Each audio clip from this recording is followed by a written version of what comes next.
All right, everybody, welcome. This is Citizen State. This is the inaugural episode of Citizen State. I'm Adam Fleeman. And I'm Fred Swan, and I'm also going to be running for Congress in the 8th Congressional District for Georgia. All right. It's good to have you, Fred. We're actually here in Macon, Georgia. We're shooting from Ampersand Guild Hall. We just recently became members here. It's a fantastic art studio. If anybody's in the Central Georgia area and you'd like to get a look at what Macon, Georgia is all about, this is a great place to start and grab a little bit of culture while you're here. I do want to do some full disclosure with you. For anybody that's seen this channel before, they know that me and you have sat down and talked politics before.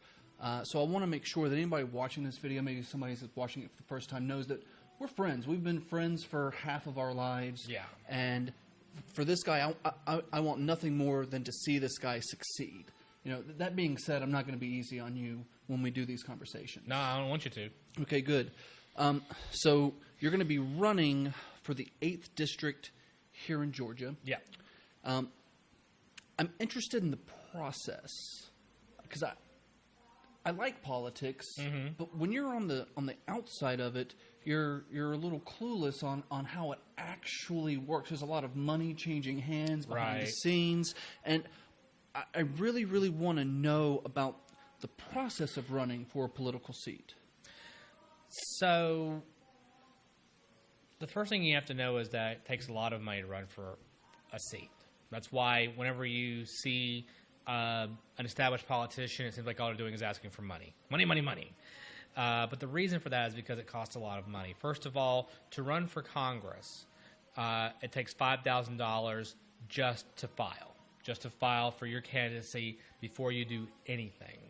Then, of course, you need money. Campaign finance rules require you to have money for staff, if you have an office or phones. But also, when you're going knocking door to door, to tell people about yourself, you know, you need literature. You need a little hand card to put in their hand when you shake their hand and tell them about yourself. You need to have some literature. You need to be able to mail out things. That's bulk mail. Then you may get so high as you want to bother people with TV ads. And, of course, the 8th District is in two media markets, the Middle Georgia media market and the Jacksonville media market, because it's so crazy gerrymandered. It's just a ton of money, and that's kind of the phase that our campaign is in right now. Filing won't happen for another 9 months. So right now I'm trying to get my name out there. I'm doing town halls and events throughout the district, booking town halls. So if you or your group would like to talk to me, please let me know. But I'm fundraising right now, big time fundraising, and we're doing this too. And this is so that we can get your name out there a little bit more, because it's important that people know the policies that you want to put forward for Georgia. So I really want to know specifically, like, if you make it, how would you garner support across the aisle?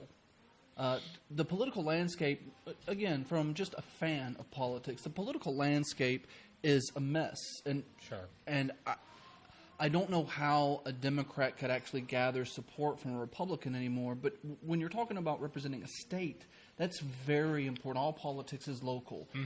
How would you go about doing something like that? Well, one of the things you have to understand is everybody has things in which they care about, things that they're concerned about, but there are, as with everything, I would call them like A.B.C. priorities. You know, A priority is my ideological stand. I'm not moving off of this. B priority are things I really want to get accomplished, but, you know, if it doesn't quite make it. And C priorities are things that you use to bargain with. If I get them, they're nice, but I can use them to bargain. And at some point, you kind of have to be able to go to the other side and say, look, you really want to get this thing done. And you want to be able to slap a label on it, bipartisan. Now, I might be your guy, depending upon what it is that I'm trying to get done. And we've had a lot of these political conversations before, and I always tell you, hey, I'm a political mutt. I'm up for anything. Just let me know what's going on, and I can weigh in on it. Transparency in government is something that's been lacking for a long time. Is there anything that you think you could bring to the table when it comes to transparency? Yeah, the biggest thing is just the biggest thing is explaining to your constituents why you're doing what you do. I would like, when I get into office, to actually do more podcasts like these. Keith Ellison has his own podcast. I'd like to do more podcasting, maybe even do some virtual town halls via Google Hangout, for times when I can't get back into the district. But then I would love to be able to do, like, once every time, do a real town hall, say in Macon or Tifton or Valdosta, depending upon how it's looking. I mean, but to me, that kind of thing is important and necessary. And it doesn't hurt that I enjoy them as well. And you were recently in Valdosta, right? Yes, recently I was visiting the Indivisible group down there, Indivisible Lowndes. And they're actually a fairly new group. And I talked with them for 2 hours, just answering questions on everything from healthcare to education, the economy, living wage, foreign affairs. Well, what's your feeling on their pulse from talking to you? Because that's the first time that you've actually really gotten out and talked to a whole bunch of strangers. I'm going to quote the Lowndes County Democratic chair was there, and I'm going to quote him. He said, when I first walked in, I really didn't think a whole lot of you just looking at you, but you really know your stuff. Yeah.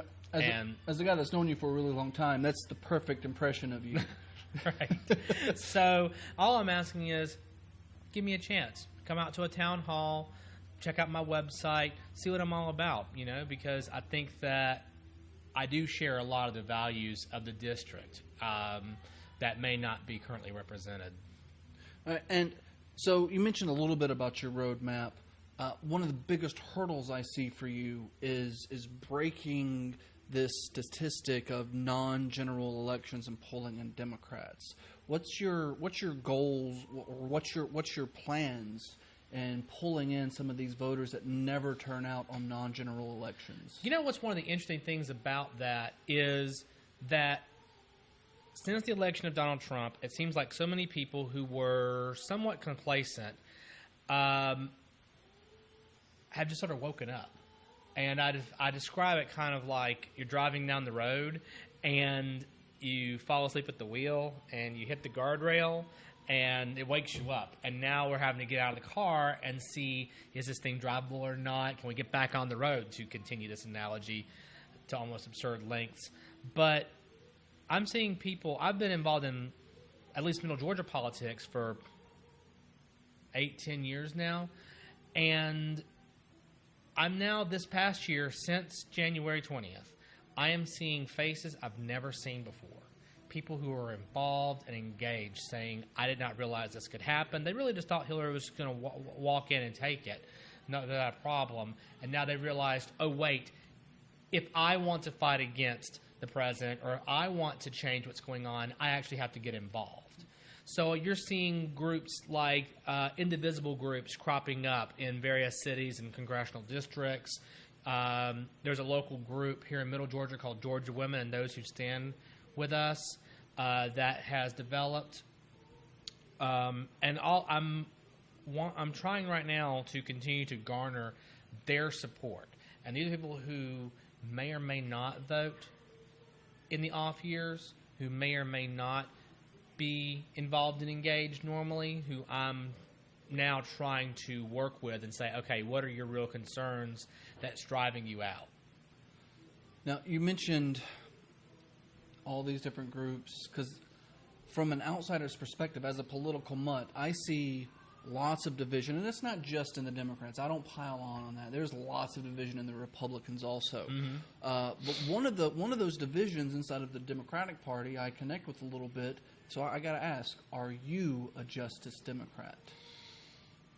Technically, I would say no, only because, Justice Democrats are a platform and a party, and they kind of have to invite you in. That being said, I haven't seen anything on the Justice Democrats platform that I would disagree with, and I really do like their stance on campaign finance reform. The non-establishment, that's what brought me into looking at them a little bit deeper. I'm still independent, but as an independent, I'm a free agent. Sure. I'm always available to go this road or that road. Right.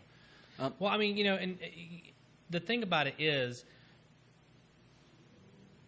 we have, tons of these PACs, super PACs that are around, and it's really hard to get traction outside of that money. So if Justice Democrats, if that platform is able to successfully get a candidate, get them on and get them elected, then I think they'll be able to make some real waves. And in terms of campaign finance reform and maybe trying to move the stick on that some. Now, do you think that you're somebody that can help mend the divides that are on the left right now, specifically in this region? Because this is a very blue region that we live in. Mm-hmm. Do you think that you could kind of help mend some of those things? Because I see you as more of a Democrat populist kind of guy. I think so. Just to give you a little bit of history on myself, during the 2016 election, I actually voted for Bernie Sanders in the primary, but I flipped my support to Hillary. Well, there's no other candidate at when that point. when it was pretty apparent that Bernie wasn't going to make it over the finish line, and in fact, I was a delegate for Clinton at the convention. I'm not somebody who sees a ton of difference between Clinton and Sanders, and I'm definitely not somebody who thinks that she and the President Trump, are the same. That kind of talk I don't agree with at all. To me, it was I'm with Bernie about 85-90%, and I'm with Hillary about 80-85% on all issues. If you're talking about Wall Street reform, then maybe I'm much closer to Bernie than I am to Hillary. That gets into very specific things. Right, but if you're talking about women's reproductive health, if you're talking about the need for a living wage, if you're talking about not being Donald Trump. If you're talking about the need for universal health care and the need to not make a huge tax break for millionaires and billionaires, there's no difference between these two candidates, and that's kind of where I see myself. All right, Fred, I'm going to take this into the weeds a little bit here. Sure. As somebody that's on the outside of politics, I'm continually confused by some of the things that go on. Mm-hmm. And I would like for you, for the audience, because I'm still podcast mode with you here. Right.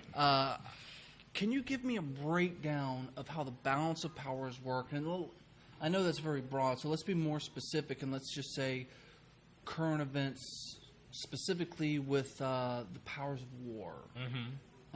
And what's going on right now. Right. Where do you see the balance of powers from the top down?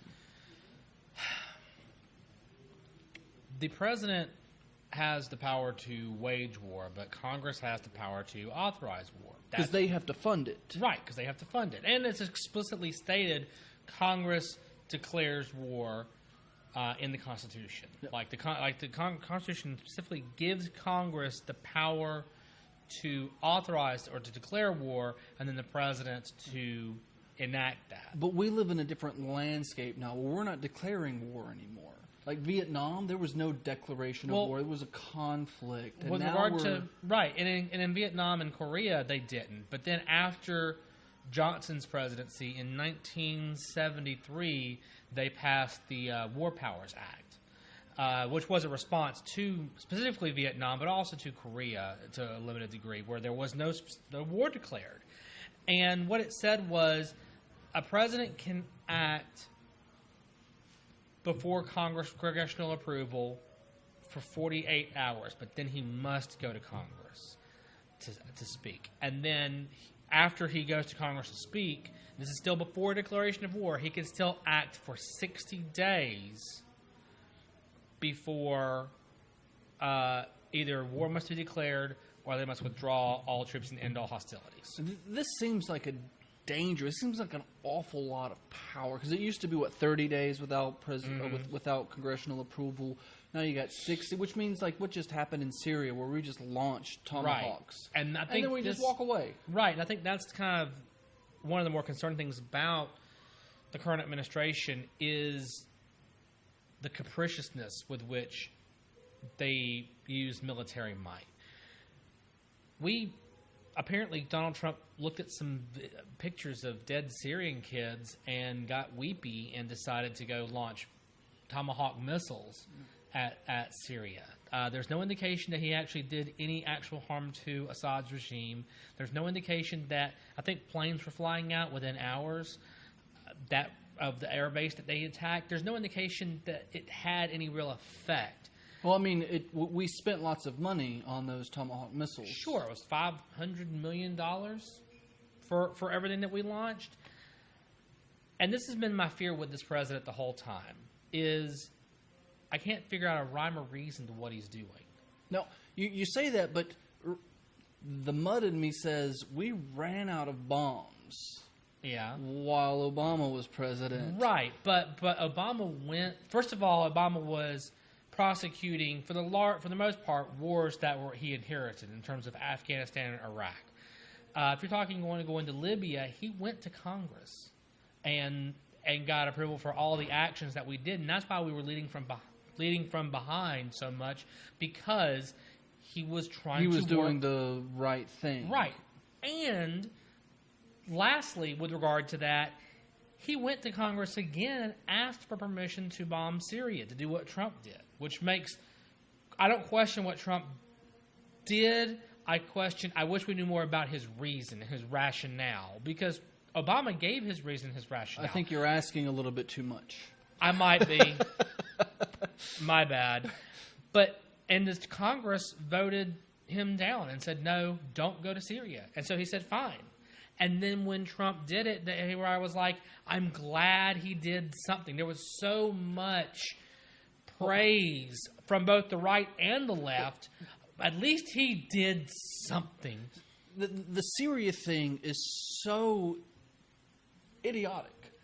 It's idiotic on both sides of it, because I remember I was nearby Syria the first chemical bombing. Right, you were in Turkey? I was in Saudi Arabia. Saudi Arabia, right. And I remember asking my Saudi friends, hey, because I was working there with the military, I was like, hey, shouldn't you guys be like doing something? And they all said, America should do something.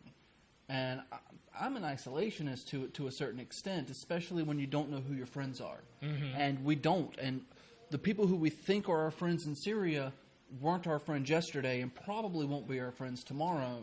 Right. Syria is a complete and whole other mess. And this is a situation where I actually disagree with Obama in that I think that we probably shouldn't get involved either. I mean, I think that they were trying to get involved not just because of the humanitarian situation, but also because Russia was getting involved, and they were kind of using it as a proxy war with Russia, which is also something we don't want to get involved in.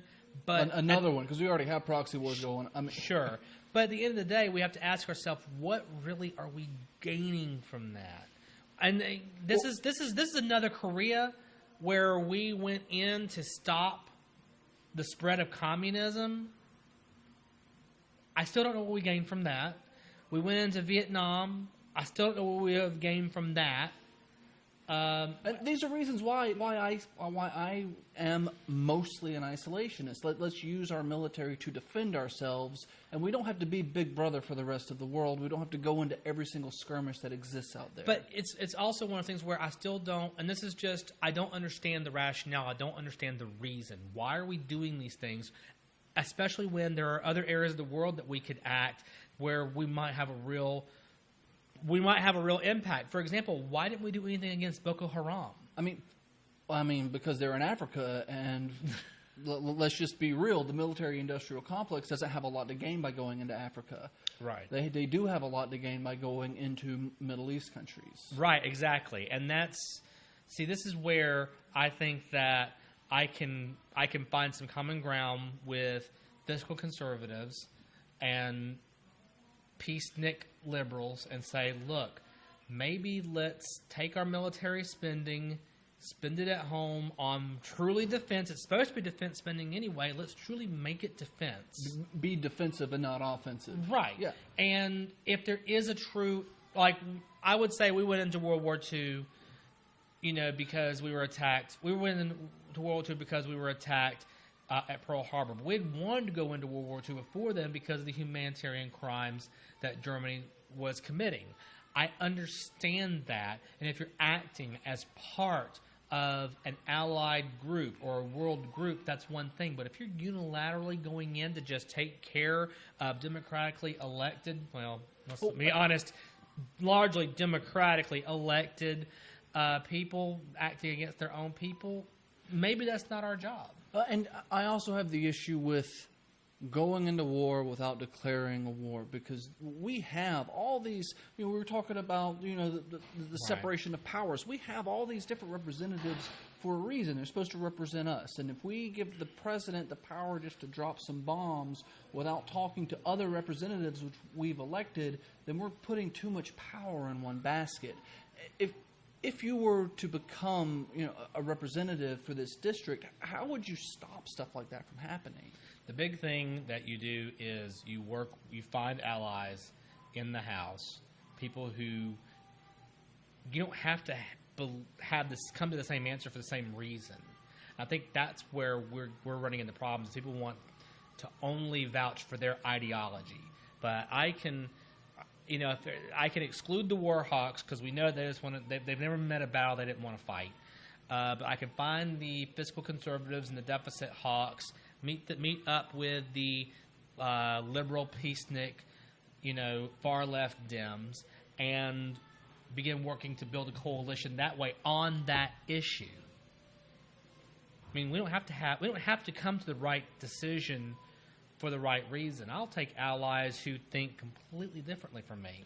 But as long as we come on that one issue, we come to the same conclusion, we'll work towards it. Well, the thing that baffles me so much about it is we have allies in that region, Saudi Arabia, Jordan, sometimes Egypt, and we're not pushing those countries to either take in refugees from Syria, because Saudi Arabia took 0. We're not pushing them to fly in. There were a couple of missions, and then everybody just kind of faltered off. But we have those allies for a reason, and we're just not utilizing them.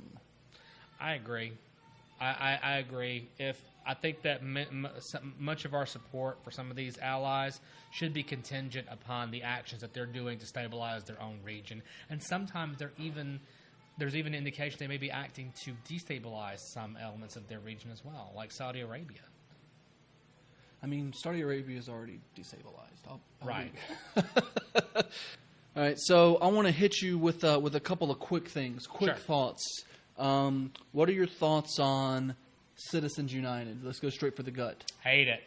Hated it. All right. Is there anything that you could... I mean, there's nothing you could really do to get rid of it. It's all dependent on the Supreme Court, correct? Yes. That particular decision is based upon the Supreme Court. It's based upon an understanding of what speech is and the limiting of speech. That being said, we can work with... other people who make these kind of laws and trying to craft law that will still fit within the framework of the First Amendment, but also create a limit. Personally, I don't agree with that interpretation it's an interpretation of money equals speech, and I disagree with that, or at least because I think that... And corporations are people. Like, it's a little bit of all of that. Don't even get me started on corporations are people. Corporations are people, my friend. It's totally backwards to my way of thinking, because what you end up with is all speech in the market should be somewhat equal in terms of its ability to impact. But if you're a billionaire, right? If you're just a guy who's got like $25 and you're like, here's my speech, that may give you a megaphone. If you're a billionaire, you've got 1 billion megaphones. You've got AM radio. Right. You own a radio station. Yeah. You own a network. All right, I want to come local real quick. Charter schools. What are your thoughts on charter schools? It's a tough one. It is a tough one. I feel like a lot of the energy that goes into charter schools, if people would put those into their local public schools, then we would have much better outcomes. A lot of times a charter school ends up being a publicly funded private school. You look at the local charter school here in Macon, the biggest one is ACE. And what you're finding is that they have like 80%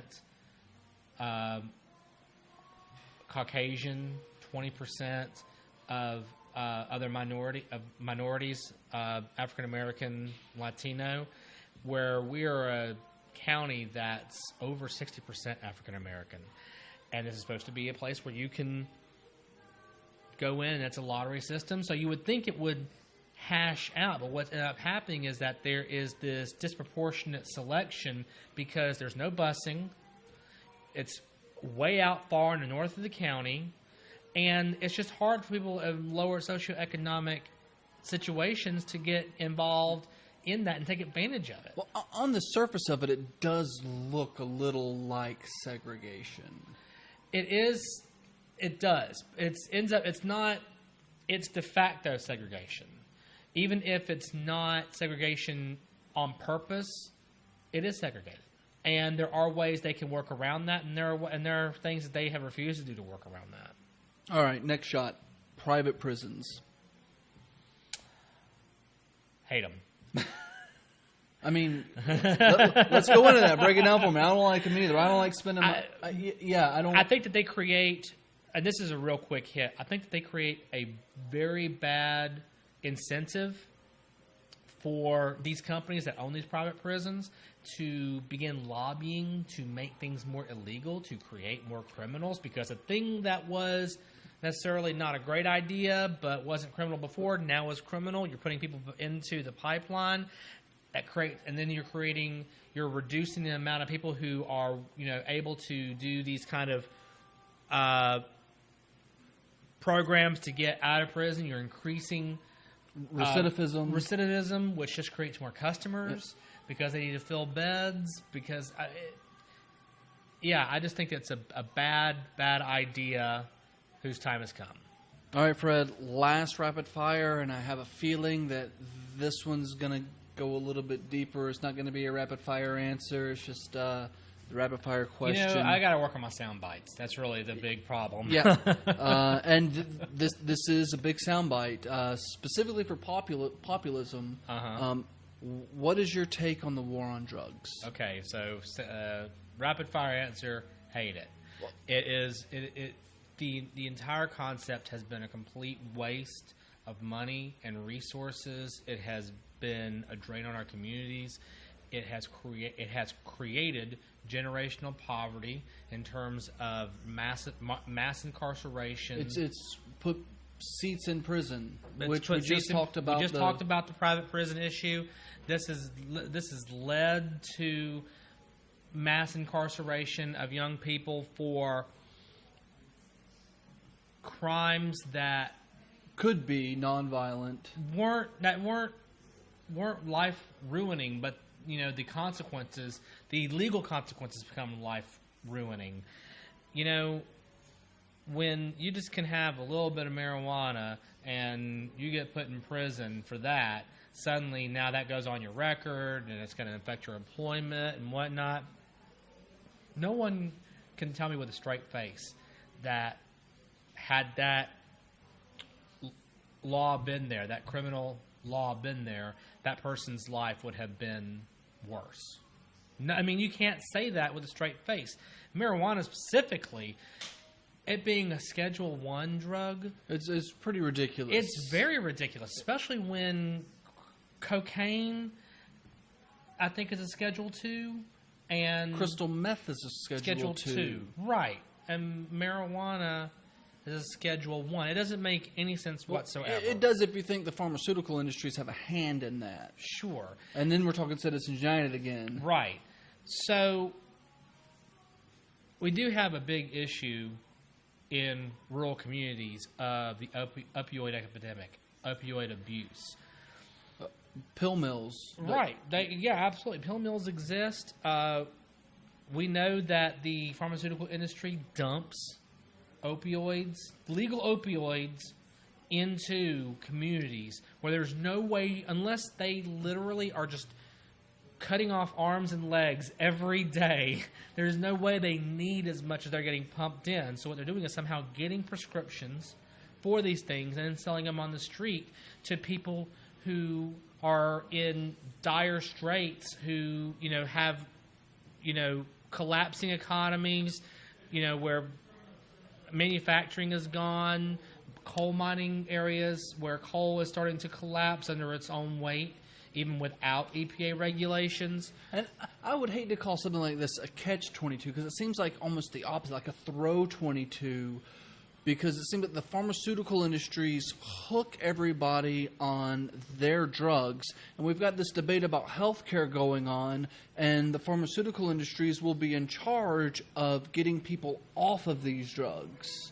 So Right. how does that work out with healthcare and what we're building to? The first thing, before we get into the talk about healthcare, one thing I would say is the solution to the opioid epidemic is not mass incarceration, is not locking people up. In fact, It's a health issue. it's not even a health issue, it's an economic issue. Many of these places have depressed economic situations where people are losing jobs, they're laying about, they have nothing better to do than to do drugs. And they're in such hopeless situations that they just need to escape, and they'll even do things they know are harmful to them. Well, So which what we makes need- that a health issue still, whether it's Sure. mental health, it's addiction. Sure, but I think the solution is an economic one. If we inject these places with economic stimulus through infrastructure spending, through other kinds of spending in order to create jobs and reinvigorate these economies, I think that a lot of this stuff will begin to dry up on its own. Well, I agree. If you have a community that has a lot of jobs available, there's going to be less people committing crime in that community because they'll have jobs and won't have to resort to such a risk of going to such a terrible Exactly. prison system that we have. Exactly.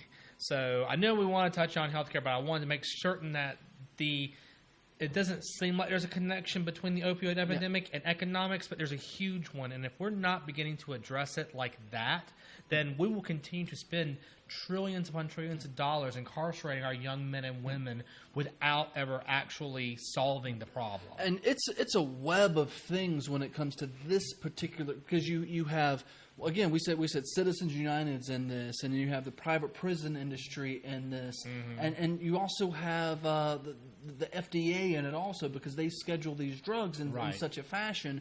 And if the pharmaceutical industry is telling the FDA, hey, marijuana is a Schedule 1, well, that does nothing but prop up the opioids out there, because if marijuana is legalized, people aren't going to resort to opioids, which, from what I've seen, is much worse. Opioids are much worse than marijuana. Oh, hugely, yeah. And they don't want that alternative out there because you can grow that in your basement. Right.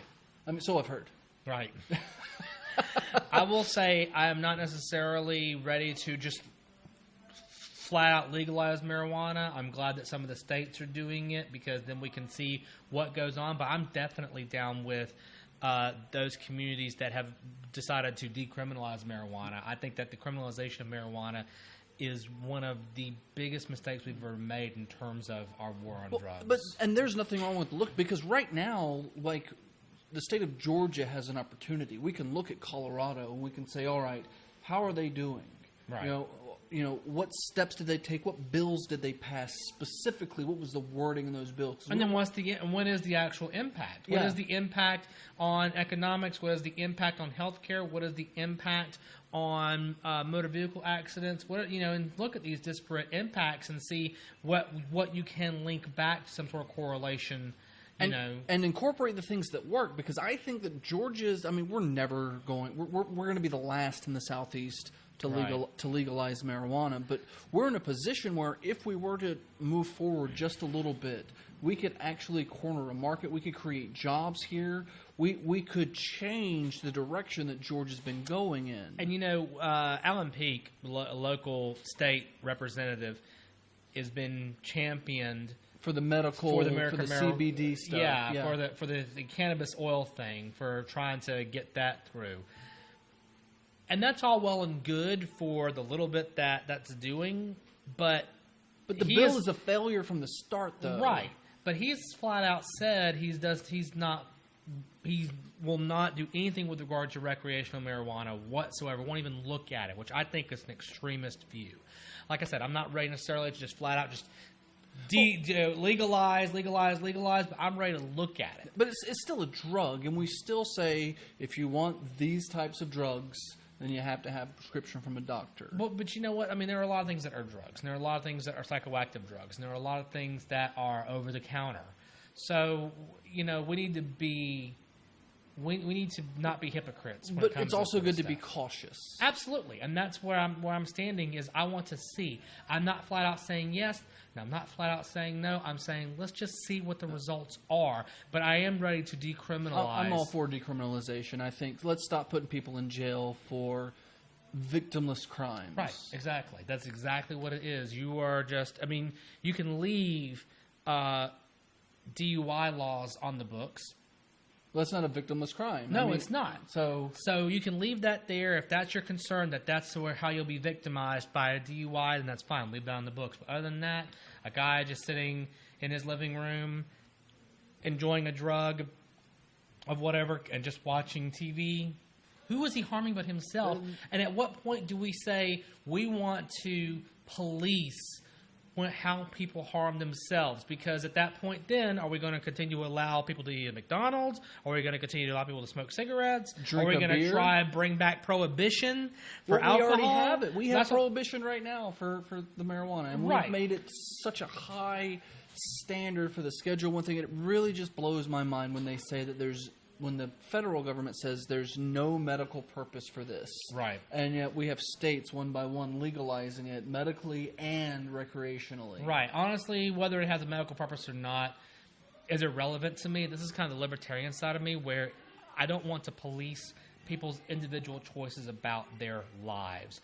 You have to make choices about your life, and I don't think it's the government's role to step in and punish you for a thing that you're doing to yourself that affects no one else. I sure don't want somebody crashing down my door because I'm having a beer. Right, exactly. Now, moving away from that a little bit, I know it's pretty intense. I do want to talk. I do want to do this more with you and go more in depth on some of these things. But my main purpose is to just give you that introduction.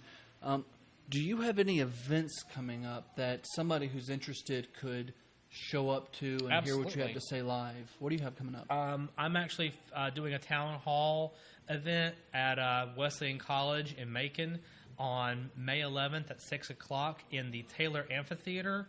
And that's open to the public. That is completely open to the public. I want a disparate array of people because this is going to be a complete Q&A session, just like we're kind of having now, where I'll give a couple of minutes introduction and then put it to the floor for questions. I'll have volunteers on the floor with mics ready to take questions, and I want to hear from the people. What are your concerns? What do you like? What do you don't like about what's going on in Washington? What kind of questions do you have for me about my particular stances on issues? And I just plan on answering questions until either they kick us out or people are done asking me questions. That's really what I want. So, all right, and next, how can people reach out to you? Facebook, Twitter, Tumblr, Grindr? Sure, I don't have a Tumblr or a Grindr, but I do. My campaign has a Facebook page, facebook.com/Fred Swan for Congress, one word. You can like that page and follow it to keep up with events. And if you're interested, you can share that with anybody that may be interested. I also have a Twitter. It's @FredSwan. That is my personal Twitter, but I'm using it for the campaign right now. I don't do a lot on Twitter, but if you engage with me, I'll definitely try to hit you back and have a conversation. We also have the comment section. We also have the comment section here. Please let us know what you like, what you don't like, so that we can continue to improve the content and the delivery, because we want this to be a space where you can hear about ongoing issues and both of our opinions on these issues. Crowdfunding. Yes. I have a crowd pack, www.crowdpack.com. Put it right there. /C/Fred Swan for Congress. Please, if you're able to, make a pledge. Those pledges are not collected until I reach my goal, at what point it will be dumped into the account. So it's like you're not even spending money. Or until you do. Yeah. All right. Do you have anything else to add to this? No, I don't. All right. Well, it's been an absolute pleasure having you. And for everybody out there that's watching, this has been Citizen State. We're filming here at Ampersand Guild Hall in Macon, Georgia. Again, come out and have a look at this place. It's absolutely amazing. I'm so appreciative for them inviting us in and giving us a space to do something like this. And we want to do more. friends of yours, friends of mine, want to bring them in. Absolutely. And bounce around some of these same topics and a lot of new topics as they pop up. News has been pretty crazy recently, so there's always something to talk about. There's always something relevant. Again, all the links to Fred, we're going to put them right down here, and we'll see you guys next time.